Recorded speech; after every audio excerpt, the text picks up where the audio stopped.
명심보감. 가르침을 세워라. 몸을 세우는 데는 뜻이 있는데 효도가 그 근본이다. 조상과 제사에는 예절이 있는데 슬픔이 그 근본이다. 전투 배치에는 질서가 있는데 용기가 그 근본이다. 정치를 하는 데는 이치가 있는데 농사가 그 근본이다. 나라를 지키는 데는 도리가 있는데 후사가 그 근본이다.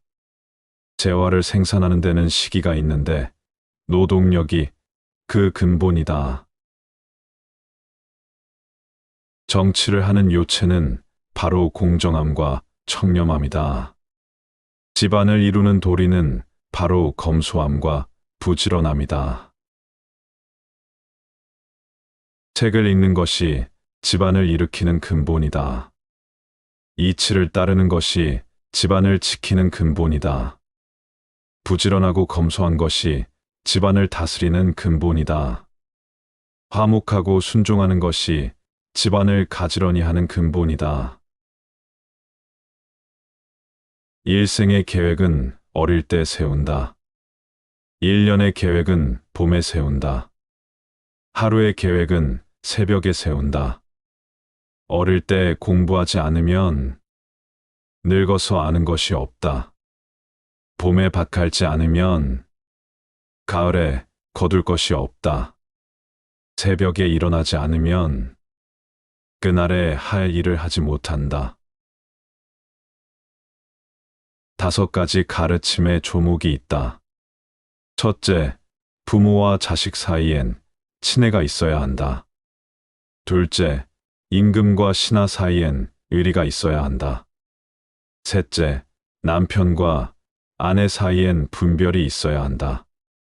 넷째, 어른과 아이 사이엔 차례가 있어야 한다.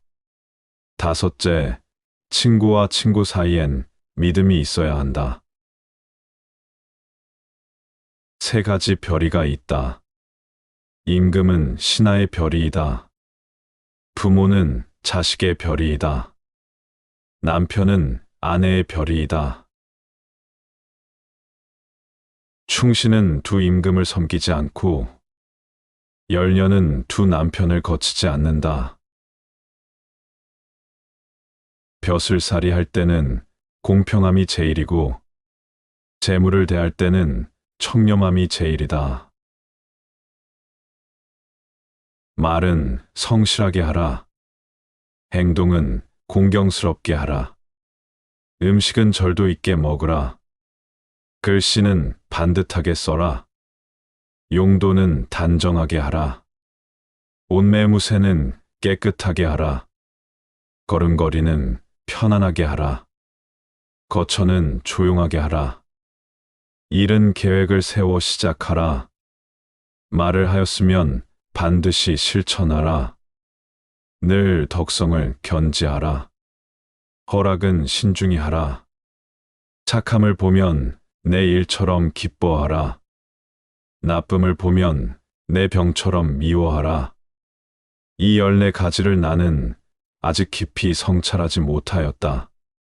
이것을 자리 오른쪽에 써 붙이고 아침 저녁으로 바라보고 마음을 다진다. 범익경의 좌우명. 첫째, 조정의 이해와 변방의 보고와 관직, 임명에 대하여 말하지 않는다.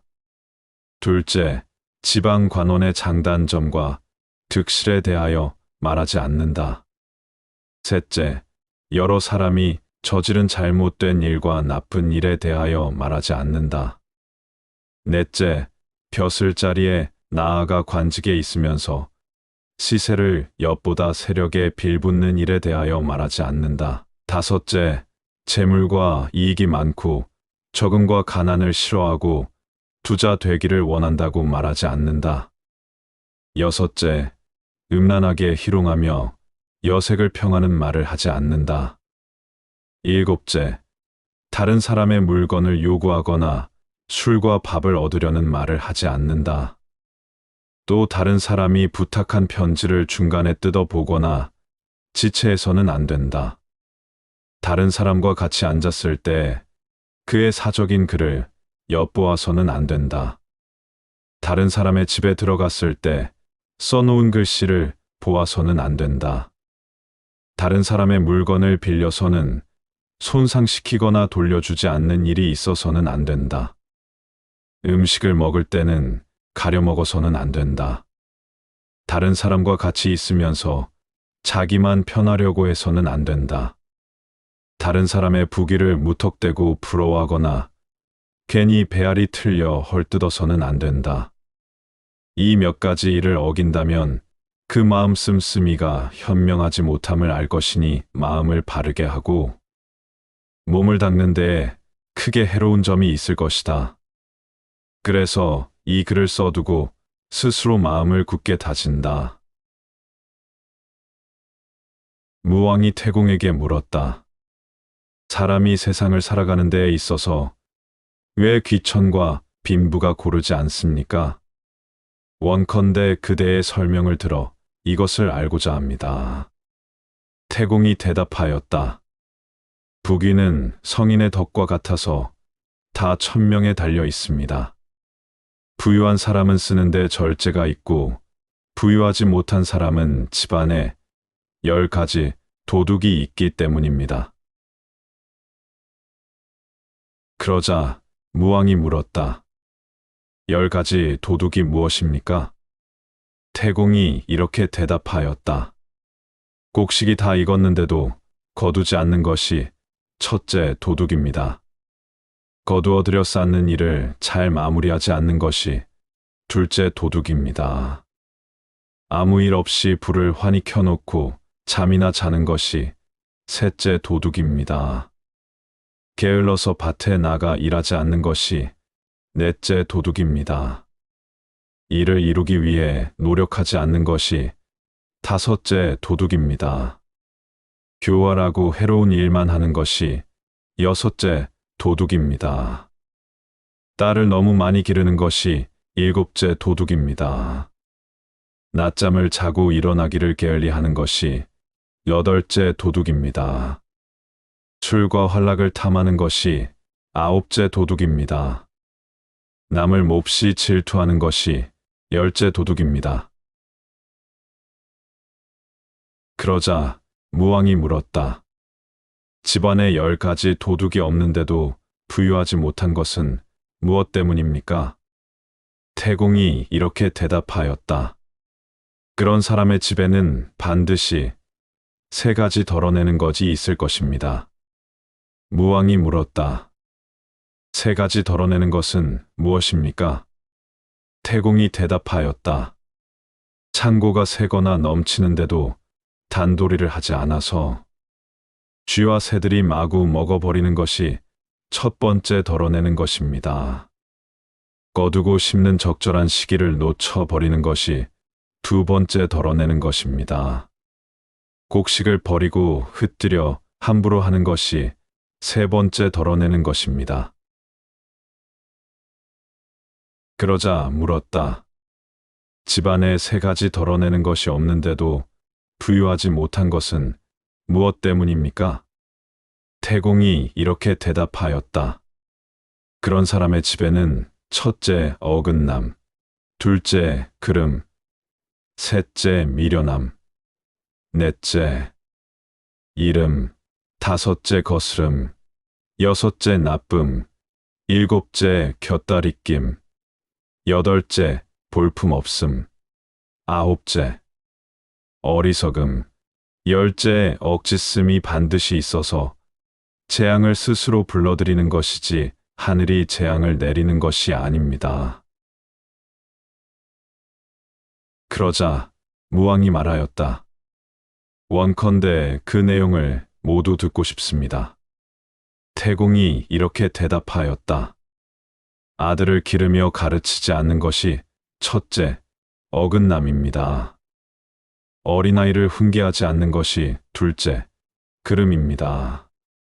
처음 신부를 맞아들여서 엄하게 가르치지 않는 것이 셋째 미련함입니다. 말도 하기 전에 먼저 웃는 것이 넷째 이름입니다. 부모를 봉양하지 않는 것이 다섯째 거슴입니다. 밤에 알몸으로 일어나는 것이 여섯째 나쁨입니다. 남의 화를 가지고 쏘기를 좋아하는 것이 일곱째 곁다리낌입니다. 남의 말 타기를 좋아하는 것이 여덟째 볼품없음입니다. 남의 술을 마시면서 남에게 권하는 것이 아홉째 어리석음입니다. 남의 밥을 먹으면서 친구들에게 먹으라고 말하는 것이 열째 억지씀입니다. 무왕이 감탄하며 말하였다. 정말 아름답고 진시하구나. 이 말씀들이. 정치를 잘 알아. 처음으로 관직에 오른 사람이더라도 참으로 사물을 사랑하는 마음이 있으면 반드시 다른 사람에게 도움이 될 것이다. 위에는 지휘하는 사람이 있고 중간에는 다스리는 관리가 있으며 아래에는 백성이 있다. 백성이 바친 비단으로 옷을 지어 입고 꽃간에 거두어 곡식으로 밥을 지어 먹으니 너희의 녹봉은 바로 백성의 피땀이다.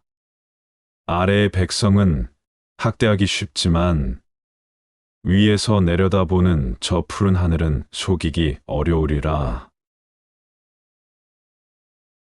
관직을 맡았을 때 지켜야 할 세 가지 원칙이 있다.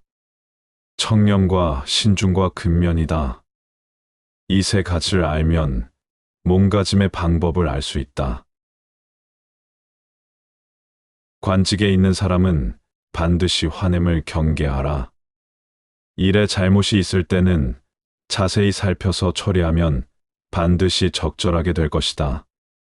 만약 먼저 화부터 버럭 내면 다른 사람이 아니라 바로 자기 자신에게 해로울 뿐이다.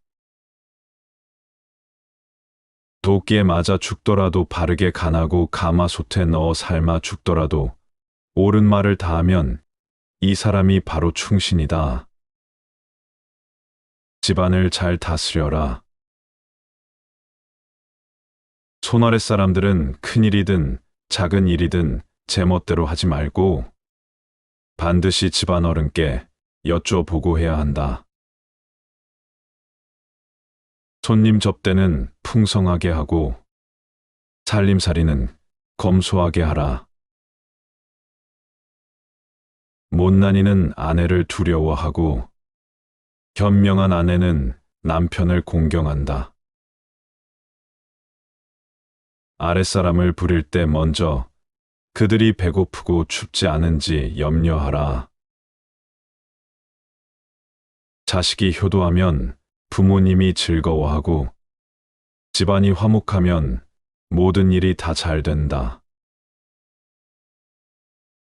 항상 불이 날까 예방하고 밤마다 도둑 올까 방비하라.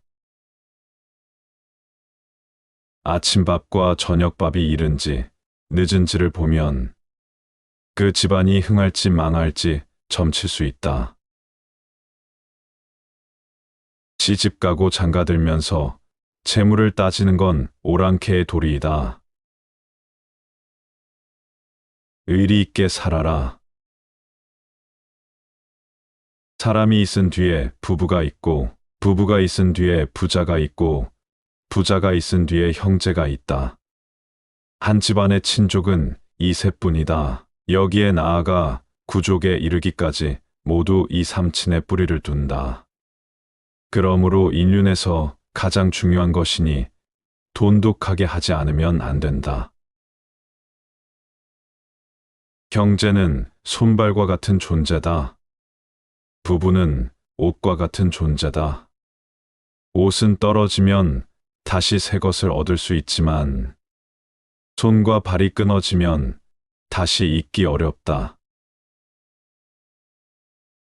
부자라고 친하지 않고 가난뱅이라고 멀리하지 않는 이가 바로 세상의 대장부이고 부자라서 찾아오고 가난뱅이라서 떠나가는 이가 바로 세상의 소인배라네.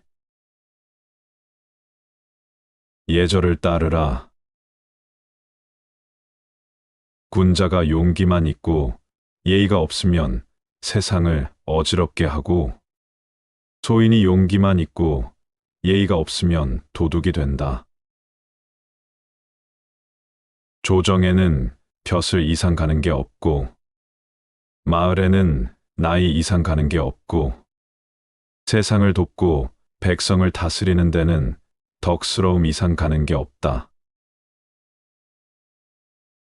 늙은이와 젊은, 어른과 어린이는 하늘이 부여한 질서이니 이치를 어기고 도리를 상하게 해서는 안 된다.